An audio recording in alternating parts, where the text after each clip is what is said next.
And hi everyone, നമസ്കാരം and welcome to reaction Byran Chullikkal. എല്ലാവരും സുഖമായിരിക്കുന്നു എന്ന് വിശ്വസിക്കുന്നു. പക്ഷെ അത്ര സുഖകരമായ ഒരു കാഴ്ചയാണ് നമ്മളിപ്പോൾ കണ്ടത്. ഇത് കഴിഞ്ഞ ദിവസം 14-ാം തീയതി അടൂരിലുള്ള ഒരു വസ്ത്ര സ്ഥാപനത്തിലുണ്ടായ ഒരു സംഭവം. അതിന്റെ CCTV വിഷ്വൽസ് ആണ് നിങ്ങളിപ്പോൾ കണ്ടത്. ഒരു സെക്യൂരിറ്റിക്കാരനെ ആ ഷോപ്പിലേക്ക് വരുന്ന വ്യക്തി തള്ളി താഴേക്കിടുന്ന ഒരു രംഗമാണ്. ഈ വസ്ത്ര സ്ഥാപനത്തിലേക്ക് വന്ന വ്യക്തിയായിരുന്നു പന്തളം കടക്കാട് സ്വദേശിയായിട്ടുള്ള അഖിൽ മുഹമ്മദ്. അയാൾ വണ്ടി പാർക്ക് ചെയ്ത് ബന്ധപ്പെട്ട് ഒരു തർക്കമുണ്ടായി എന്നാണ് മനസ്സിലാകുന്നത്. CCTV വിഷ്വൽസിൽ കാണാനില്ല. അതിനുശേഷം ഈ സെക്യൂരിറ്റി ജീവനക്കാരൻ, അദ്ദേഹം കടമ്പനാട് സ്വദേശിയായിട്ടുള്ള ബിജു കുമാറാണ്. 52 വയസ്സാണ് പ്രായം. ഈ വ്യക്തി ഇദ്ദേഹത്തെ പിന്തുടർന്ന് വന്നിട്ട് എന്തോ സംസാരിക്കാൻ ശ്രമിക്കുന്നുണ്ട്. ആ സംസാരിക്കുന്ന ഇടയിലാണ് ഈ 23 വയസ്സുകാരനുണ്ട് ഈ അഖിൽ എന്ന് പറയുന്നത്. 23 വയസ്സുകാരൻ അഖില് 52 വയസ്സുള്ള തന്റെ അച്ഛനോളം പ്രായമുള്ള മനുഷ്യനാണ് ആ മനുഷ്യനെ തള്ളി താഴേക്ക് ഇടുന്നത്. അയാളുടെ വീഴ്ച നിങ്ങൾ കാണുന്നുണ്ട്. ഞാൻ ആ വീഡിയോ ഒന്നുകൂടെ കാണിച്ചു തരാം.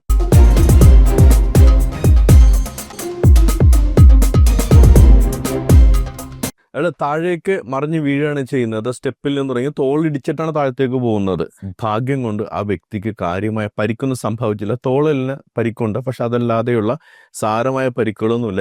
ആ വീഴ്ച കണ്ട ഞാൻ വിചാരിച്ചത് തലയെവിടെ അടിച്ചുകൊണ്ടെന്നാണ് വിചാരിച്ചത്. പക്ഷെ തലയ്ക്കൊന്നും അങ്ങനെ സാരമായ പരിക്കില്ല. പക്ഷേ ഈ രംഗം കാണുമ്പോൾ നമുക്ക് എന്താ തോന്നുന്നത്? ഒരു ദുർബലനായ വ്യക്തിയാണെന്ന് മനസ്സിലാക്കിയിട്ട് ഇവനെ പോലുള്ള മനുഷ്യ മൃഗങ്ങൾ, 21 വയസ്സാണ് അവന്റെ പ്രായം എന്ന് വെച്ചിട്ടുണ്ടെങ്കിൽ ചെറുപ്പക്കാരനാണ്. അവൻ അത്ര ഉയരവും ആരോഗ്യം ഒക്കെ ഉണ്ട്. അത്ര ആരോഗ്യം ഉയരമൊക്കെയുള്ള തന്നെ തിരിച്ചൊരുത്തൻ ചെയ്യില്ല എന്നുള്ള ഉറപ്പ് കാണുമ്പോൾ കാണിക്കുന്ന വെറും പട്ടിഷോ. തിരിച്ചാരും കൂടെ പ്രതികരിക്കില്ല എന്ന് കണ്ടു കഴിഞ്ഞാൽ എനിക്ക് ആരോടും തള്ളി താഴെ ഇടാമല്ലോ. ഒരു ദുർബലനായ വ്യക്തിയെ അവൻ തിരിച്ചടിക്കില്ല എന്ന് കണ്ടു കഴിഞ്ഞിട്ടുണ്ടെങ്കിൽ നമുക്ക് എന്തും ചെയ്യാമെന്നുള്ള ധാർഷ്ട്യം, അതൊക്കെയാണ് ഇവനക്ക് കാണിച്ചു കൂട്ടുന്നത്. മിക്കവാറും നോക്കി സംഭവം റിലേറ്റ് ചെയ്യാൻ. കാരണം നമ്മൾ എവിടെയെങ്കിലുമൊക്കെ പോകണമല്ലോ. ഇപ്പോൾ വസ്ത്ര സ്ഥാപനം തന്നെ ആകണമെന്നില്ല. ഏതെങ്കിലും ഹോട്ടലോ റെസ്റ്റോറൻറ്റോ ഒക്കെ ആണെന്നുണ്ടെങ്കിൽ നമ്മളവിടെ പാർക്ക് ചെയ്യാൻ ശ്രമിക്കുമ്പോൾ പലപ്പോഴും നമ്മളെ സഹായിക്കുന്നത് ഈ സെക്യൂരിറ്റിയെ ആയിട്ടുള്ള വ്യക്തികളാണ്. പലപ്പോഴും ഞാൻ എൻ്റെ ഒരു വ്യക്തിപരമായ കാര്യമാണോ പറയുന്നത്. I would be very thankful to these people. പരമാവധി സാഹചര്യത്തിൽ അവരോട് നന്ദി പറഞ്ഞിട്ട് ഞാൻ പോരാറുള്ളൂ. കാരണം അവര് ചെയ്യുന്നൊരു എഫേർട്ടാണ്. നമ്മളുടെ വണ്ടി സേഫായിട്ട് പാർക്ക് ചെയ്യാൻ അവർ സഹായിക്കുകയാണ്. അതുമാത്രമല്ല, അവിടെയുള്ള പാർക്കിംഗ് കൃത്യമായിട്ട് ചെയ്യാനുള്ള ഒരു ഉത്തരവാദിത്വം കൂടെ ഏതൊരു സ്ഥാപനമല്ല ആ സ്ഥാപനം ഇവരെ ഏൽപ്പിച്ചിട്ടുണ്ടാവും. അതുകൊണ്ടായിരിക്കും കൃത്യമായിട്ട് പാർക്ക് ചെയ്തിട്ടില്ലെങ്കിൽ നമ്മളോട് വന്നിട്ട് ഇവരെ പാർക്കിംഗ് കൃത്യമായിട്ട് ചെയ്യണമെന്ന് പറയുന്നത്. ഇപ്പൊ പല കടകൾക്കും സംഭവിക്കുന്ന ഒരു കാര്യമാണ്. ഒരേ ബിൽഡിംഗിൽ തന്നെ 3-4 കടകളുണ്ടാവും. അതിനനുസരിച്ചുള്ള പാർക്കിംഗ് സ്പേസ് അവിടെ ഉണ്ടാവില്ല. അപ്പൊ ചില കടകൾക്ക് വേണ്ടി അലോട്ട് ചെയ്ത സ്പേസിലേക്ക് മറ്റൊരു വണ്ടി കൊണ്ടുവന്ന് പാർക്ക് ചെയ്ത് കഴിഞ്ഞാൽ സ്വാഭാവികമായിട്ടും ചോദ്യം ചെയ്യപ്പെടുന്നത് അവിടെയുള്ള സെക്യൂരിറ്റിക്കാരായിരിക്കും. സ്ഥാപനം മറ്റുള്ളവരെ ആയിരിക്കില്ല അതിനെ റെസ്പോൺസിബിൾ ആക്കി വെച്ചിട്ടുള്ള ഈ സെക്യൂരിറ്റി ജീവനക്കാരനെ തന്നെ ആയിരിക്കും.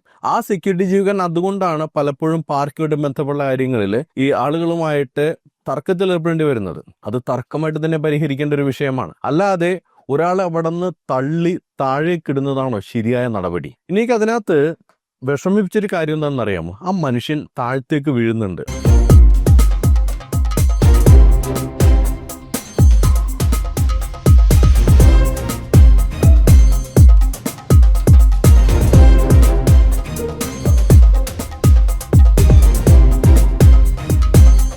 ഈ രംഗം നിങ്ങൾ കാണുമ്പോൾ ആ മനുഷ്യൻ താഴത്തേക്ക് വീണ് കിടക്കുകയാണ്.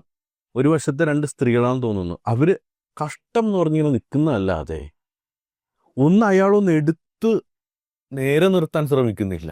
അപ്പോൾ ഓടിക്കൂടുന്ന ആളുകൾ, അതിനകത്ത് ഒരു വ്യക്തി ചോദ്യം ചെയ്യുമ്പോൾ അതിനെക്കുറിച്ചൊക്കെ പിന്നീട് സംസാരിക്കാം. പോട്ടെ, ഇയാൾ ഇനി തല്ലിയവനേരെ ഒന്നും ചോദിക്കാൻ നിൽക്കണ്ട. ആ വീണ് കിടന്ന ആളൊന്നും എഴുന്നേൽപ്പിക്കല. നോക്കി നിൽക്കുന്ന, എനിക്ക് വിഷ്വലിൽ കാണാൻ കഴിയുന്ന ഒരു 2-3 പേരുണ്ട്.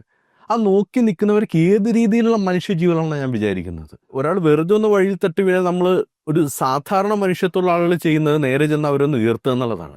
ഇതൊരാള് അയാളെ തള്ളി താഴ്ത്തുന്ന അയാളെ വീഴ്ച കണ്ടാൽ തന്നെ നമ്മൾക്ക് വല്ലാതെ ആയി പോകും. എന്നിട്ട് അയാൾ അവിടെ വീണ് കിടക്കുന്നു. ഒന്ന് എഴുന്നേൽപ്പിക്കാൻ പോലും സ്വാഭാവികമായ മര്യാദ കാണിക്കാത്ത ആളുകൾ. ഇത് കാണുമ്പോൾ നമുക്ക് സങ്കടം തോന്നുകയാണ്.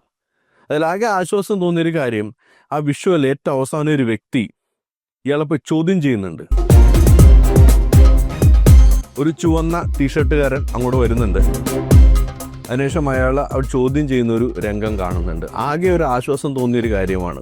കുറച്ചു പേരിലെങ്കിലും പ്രതികരണശേഷി അവശേഷിച്ചുണ്ടല്ലോ എന്നുള്ളൊരു ആശ്വാസം ആ രംഗം കാണുമ്പോഴാണ് തോന്നുന്നത്. അയാൾ ആളെ പിടിച്ചിരുത്തി ചോദ്യം ചെയ്യുന്നുണ്ട്. എന്തായാലും ഈ വിഷയത്തിൽ ഇപ്പോൾ ലേറ്റസ്റ്റ് അപ്ഡേറ്റ് എന്ന് പറയുന്നത്, പോലീസ് കേസെടുത്തു. ഈ ബിജുകുമാർ എന്ന വ്യക്തി അഖിൽ മുഹമ്മദിനെതിരെ കേസ് കൊടുത്തിട്ടുണ്ട്. പോലീസ് കേസ് രജിസ്റ്റർ ചെയ്ത് ഇയാളെ പോലീസ് സ്റ്റേഷനെ വിളിപ്പിച്ച് ഇപ്പൊ ജാമ്യത്തിൽ വിട്ടയച്ചിരിക്കുകയാണ്. ഈ സംഭവം കണ്ടപ്പോൾ എനിക്ക് മനസ്സിൽ ഓർമ്മ വന്നൊരു കാര്യം, അത് വളരെ ക്രൂരമായ ഒരു സംഭവം. നിങ്ങൾക്ക് ഓർമ്മയുണ്ടാവും, 2015 ജനുവരി 29-30 ദിവസങ്ങൾ അടുത്താണ് തോന്നുന്നു, ശോഭ സിറ്റിയിലെ സെക്യൂരിറ്റി ഗാർഡിനെ, അന്ന് നിഷാം എന്ന് പറയുന്ന വ്യക്തി ഗേറ്റ് തുറക്കാൻ വൈകിയെന്ന് പറയുന്നത് ആ സെക്യൂരിറ്റി ജീവനക്കാരൻ്റെ പേര് ചന്ദ്രബോസ് എന്നായിരുന്നു.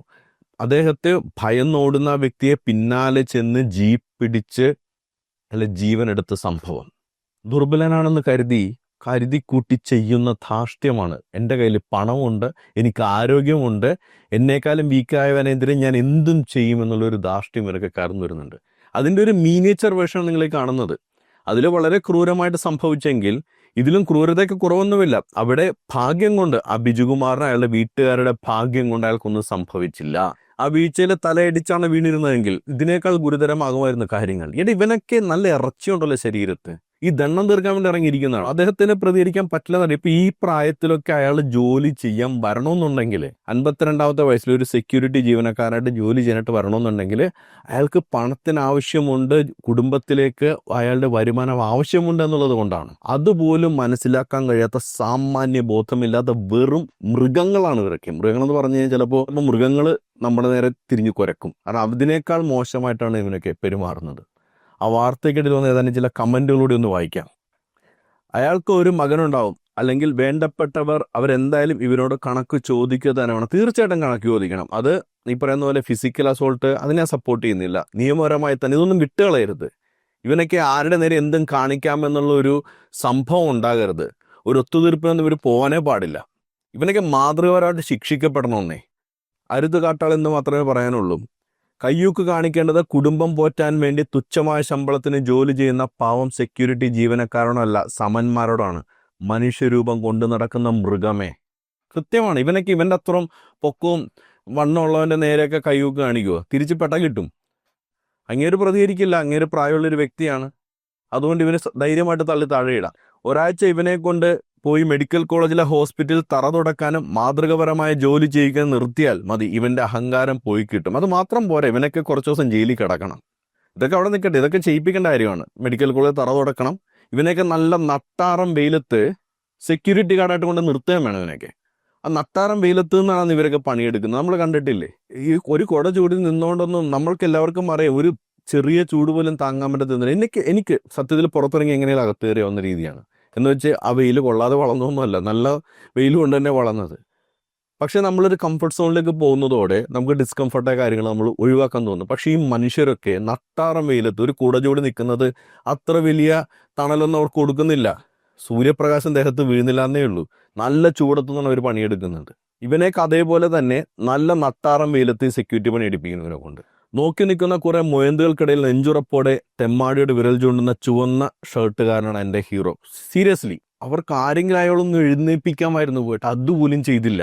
നിസാര ശമ്പളത്തിന് ജോലി ചെയ്യുന്ന പട്ടിണിപ്പാവളായിരിക്കും മിക്കവാറും കടകളെ സെക്യൂരിറ്റികൾ. ഈ